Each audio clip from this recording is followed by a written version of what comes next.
क्या आर्या अपने ही घर से चरण को हमेशा के लिए दूर भेज देगा? आखिर ऐसा क्या है जिससे आर्या इतना डर रहा है? एक तरफ चरण अपनी जान की परवाह किए बिना आर्या की मां के लिए माता रानी के सामने प्रार्थना कर रहा है, तो दूसरी तरफ उसी चरण को घर से दूर भेजने की तैयारी की जा रही है।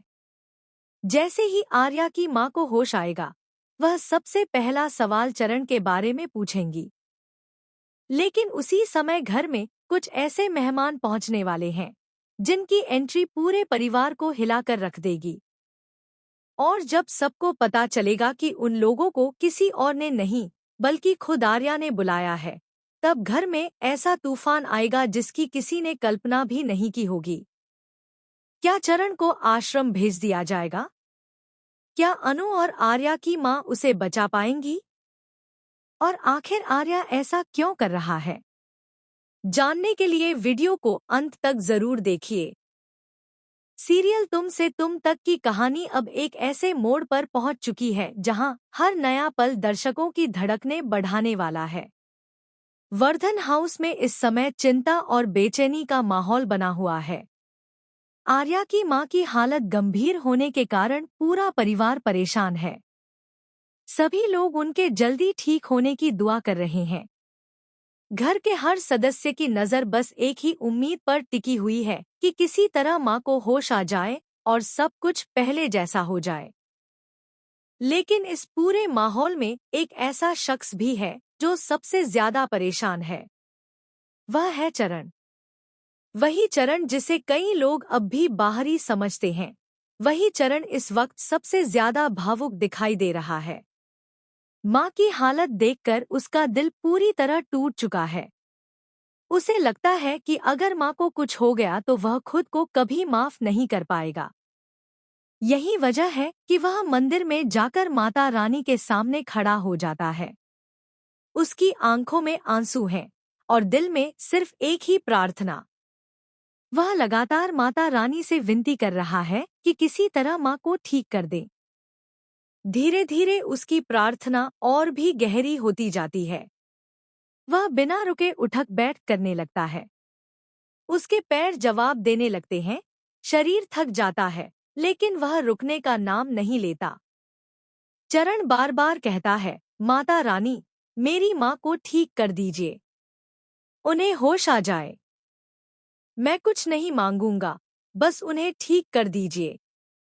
उसकी मासूम प्रार्थना देखकर वहां मौजूद लोग भी भावुक हो जाते हैं। किसी को यकीन नहीं होता कि इतना छोटा बच्चा किसी के लिए इतनी सच्ची भावना रख सकता है। उधर अस्पताल और घर में सभी लोग मां की हालत को लेकर परेशान हैं। अनु लगातार उनके पास बैठी हुई है। वह उन्हें संभालने की कोशिश कर रही है, लेकिन उसके मन में भी चरण को लेकर चिंता बनी हुई है। उसे महसूस होता है कि चरण इस वक्त खुद को बहुत अकेला महसूस कर रहा होगा। कई घंटों की बेचैनी के बाद आखिरकार वह पल आता है जिसका सभी इंतजार कर रहे थे। आर्या की मां धीरे धीरे होश में आने लगती हैं। उनकी उंगलियां हिलती हैं, आंखें धीरे धीरे खुलती हैं। उन्हें होश में आते देख पूरा परिवार खुश हो जाता है। अनु की आंखों में खुशी के आंसू आ जाते हैं। सभी लोग राहत की सांस लेते हैं। लेकिन होश में आते ही मां जो पहला सवाल पूछती है, उसे सुनकर हर कोई हैरान रह जाता है। वह कमजोर आवाज में कहती है, चरण कहाँ है? पूरा। आर्या के मुंह से यह सुनते ही कि एनजीओ और आश्रम के लोगों को उसने खुद बुलाया है, पूरे वर्धन हाउस में जैसे सन्नाटा छा जाता है। किसी को अपने कानों पर विश्वास नहीं होता।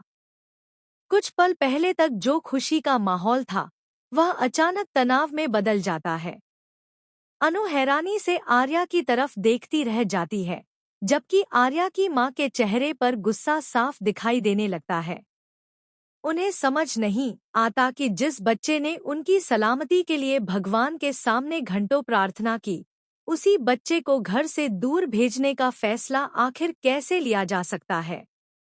मां बिस्तर से उठने की कोशिश करती है और गुस्से भरी आवाज में पूछती है, आर्या, तुमने यह फैसला मुझसे पूछे बिना कैसे ले लिया?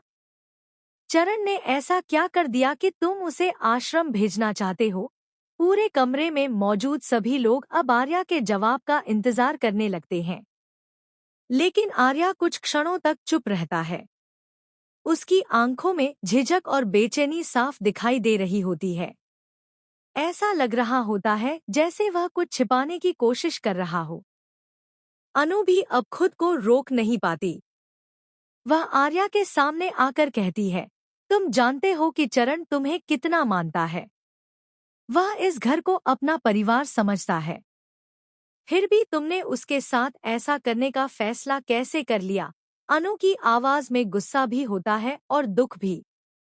उसे विश्वास नहीं हो रहा कि वही आर्या, जो हमेशा सही और गलत की बात करता था, आज एक मासूम बच्चे को घर से दूर भेजने पर अड़ा हुआ है।